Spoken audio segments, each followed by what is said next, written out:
our YouTube channel. If you're new here, it's Flani TV, and on this channel we talk about lifestyle. We do cooking videos, we do natural videos, we do a little bit of everything. So if you want to belong to this family, just go ahead and hit that subscription button down below.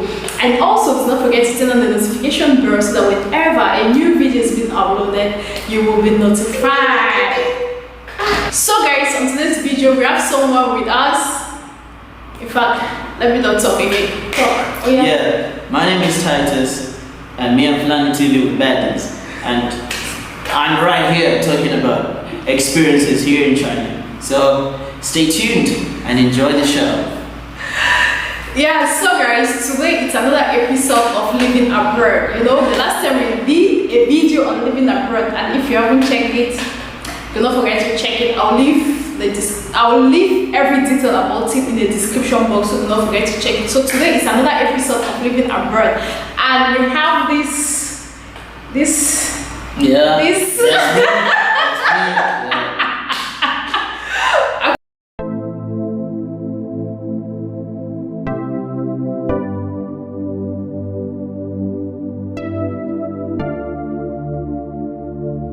Okay, so first of all, he will introduce himself. I don't want to talk so much before he said, okay, let's introduce yourself. Yeah, come on, Flani. I thought I already introduced myself. I think you're the brother. Alright, Titus right here. Alright, in China, with my body here. Flani for the team. So Titus, where are you from and how long have you lived in China? Where I'm from? That's a difficult question to answer though. Where are you from, Titus? Stop doing this kind of shit with me.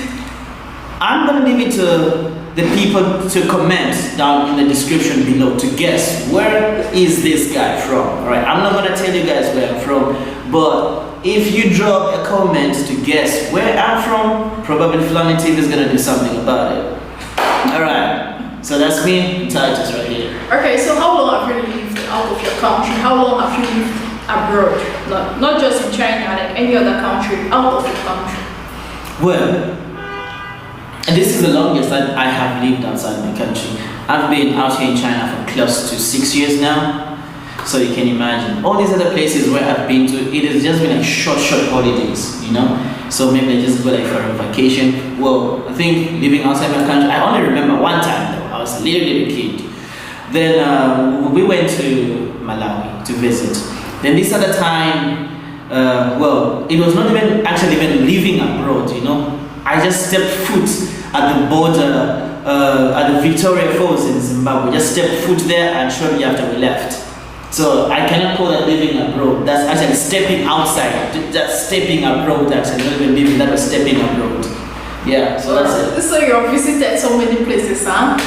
Well, a few places, and I passed through Ethiopia when coming here. So I stepped foot in Ethiopia. So you can call, I lived in Ethiopia for almost like 30 minutes. I lived in Ethiopia for 30 minutes. That's not living in Ethiopia, you're passing by. No, I actually lived in Ethiopia for 30 minutes. I went to the toilet in Ethiopia once. So that was living in Ethiopia for 30 minutes in the toilet, and then got on my flight coming to China. Okay, so what is it like in your country? Like, when you're living abroad, what is it like?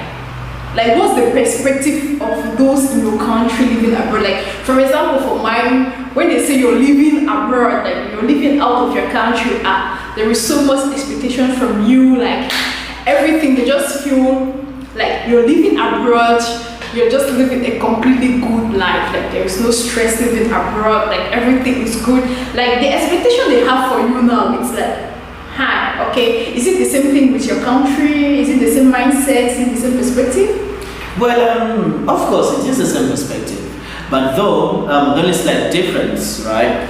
Like if they hear I'm living abroad, they're gonna ask me, where are you? Right, so I say, I'm here in China. Then, I think everybody out there, they know that there's always this speculations about Chinese people eating almost everything. So they didn't ask me crazy questions. So like, have you eaten a dog yet? Have you eaten a cat yet? Have you eaten a snake yet? Well, I've not had the opportunity to eat any of those, and I'm not looking forward to having any of those. I've been close to eating a dog. I saw a dog restaurant, but I did not walk into. Like there were spikes of dogs right outside the dog heads, so I did not walk into. Then I had an opportunity to eat frogs. I was in a restaurant and with some of my Chinese friends. Then they ordered nice roasted frog. Man, that thing smells good. It looked like a baby bird, you know, like a chicken when it's like maybe like 3 weeks old, like small little chicken like that. And it was roasted and it was torn apart and it was there like that. The thing smelled. It was deep fried frog. I was tempted to have a piece of that. I'm like, nah, man, nah. I'm African. We don't eat shit like this. Part of the language, but no, we don't eat frogs. Alright. And I also had the opportunity to eat octopus, but I didn't take it. It was on my table and says, I'll pass. I don't eat octopus. So yeah, there's always that stereotype where people ask you, like, have you eaten this? Though you deny it, that no, I've not yet tried this food, but they still do not believe it. Yeah, because like, it's like the common food, but actually they don't know that here we have normal food. Normal food. Yeah, normal food. Yeah, well, we have some normal foods, yeah. We have rice and chicken, that's normal. Okay, so what is it like living out of your country for you? Well, for me, it's a bit of a challenge though, you know, like there are a lot of obstacles that you get to meet. You know, the first part that when I got here, you know, like my first difficulty that I had was the language problem. You know, like you literally could not go anywhere. Anywhere you go, you do not understand what everyone is saying. Yeah. You know, and that was like the problem number one. The problem number two here is like the first thing that gets to hit you anyway is the weather. The weather is different, like it's completely different. Yeah. Right, when I'm gonna tell you this, guys, when I landed at the airport, because I had to pass through Hong Kong. So in Hong Kong, I never left the airport, I was just within the airport. Then when I came to my city here in Chongqing, when I left the airport, I felt like I was walking in a steam bath.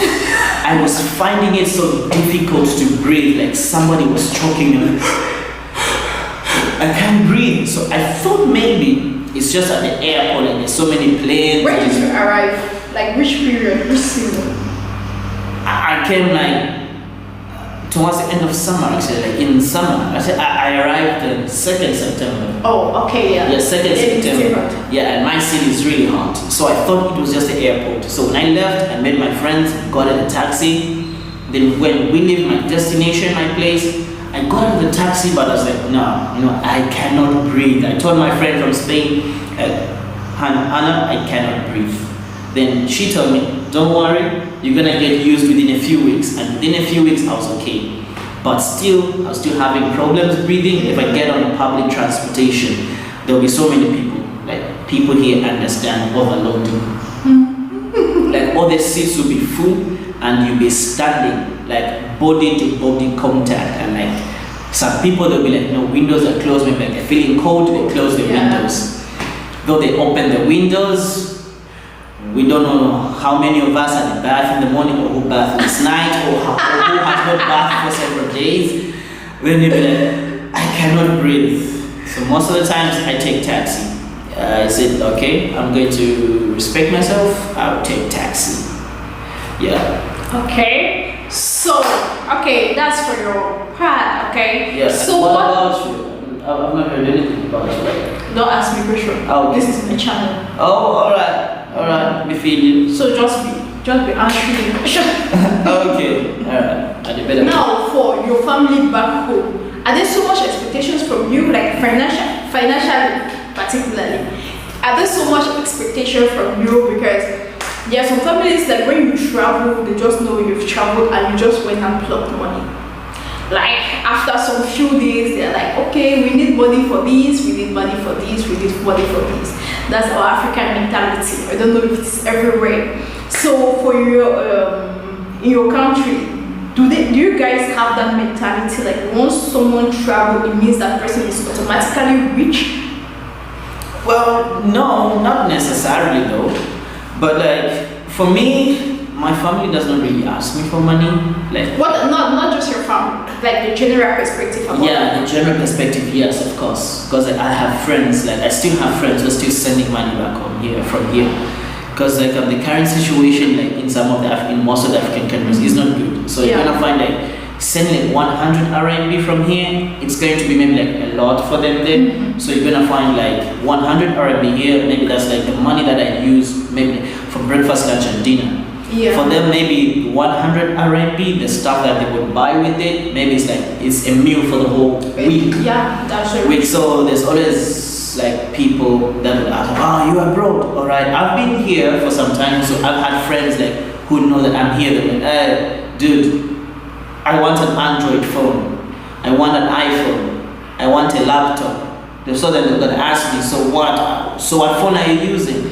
So if I tell them the phone that I'm using a Xiaomi. Like, you're using a Chinese phone? He says, yeah.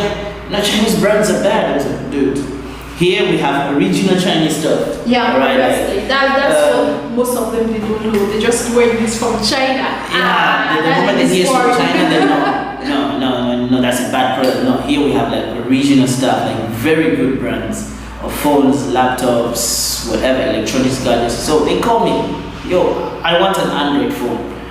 I want a laptop. So I've got a list. No, I'm not gonna be honest with you guys. I've got a list of people that want phones.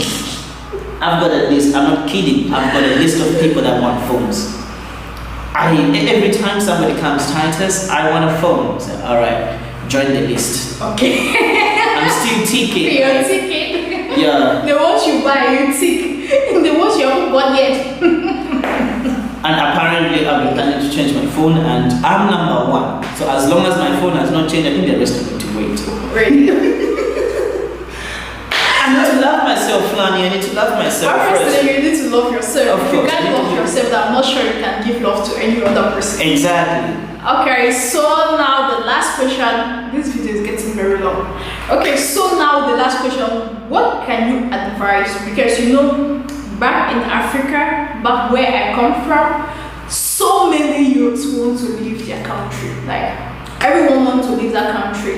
They feel you can easily make it out when you're out of your country. Okay, so what can you advise the youths who are wanting to leave their country in order to make it in life? Wow, that's a difficult question. I'm still trying to make it.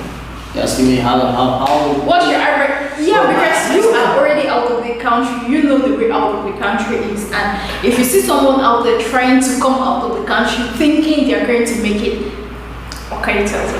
Well, for starters, me, I would have a question. What is the reason for you trying to leave your country?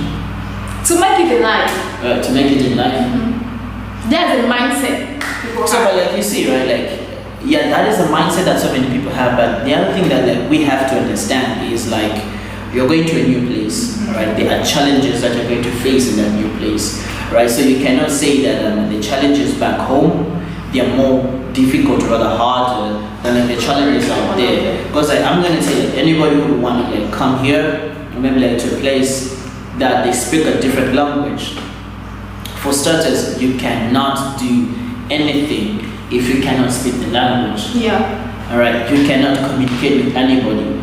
Right, and the fact that like being here is like it's one big country, 1.7 billion people, and like a very little fraction foreigners. So we're looked upon like these guys, if like the Africans, like these guys are poor, these guys are sick, these guys are what, these guys are what. So even like just trying to get to talk to some people, they're scared, right? Because of the things that I've seen on TV, from movies, like we are bad people, we're drug dealers. But the only good thing that they know about us, we are rappers, we're basketballers. So every time you go, hey, rap, basketball. But if you're a good sports person, maybe that would be a very good ideal for you. Like you can come play some sport. But even that, you still have to get to know, like you still have to get into their culture, and their culture is linked to their language.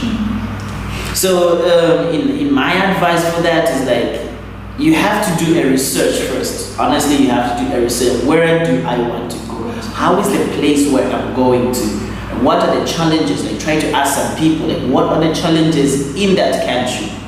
Right? You cannot just pack up and bounce, I'm going to this place. Well, there's some people who got balls that do that, but the challenges that they get through when they get there, like they're unbearable. Like they are unbearable. Being here, you could literally do nothing without a visa. Here, the number one thing here, if you want to come here and do stuff, you need to have a visa. Yeah. You do not have a visa. Chinese people don't play around. The Chinese government doesn't play around. So before leaving the country, you really have Thank you very much for watching. This is Flani TV and this is your friend Titus. And with Flani TV right here. Hope to see you next time. Please do not forget to hit the subscribe button, the subscription below. Hit it, the bell every time we drop a video. Please just remember, you're gonna have a notification. And please do not forget to like and share and leave a comment and tell us how you like this show. Please. This is me and Flani. Peace out.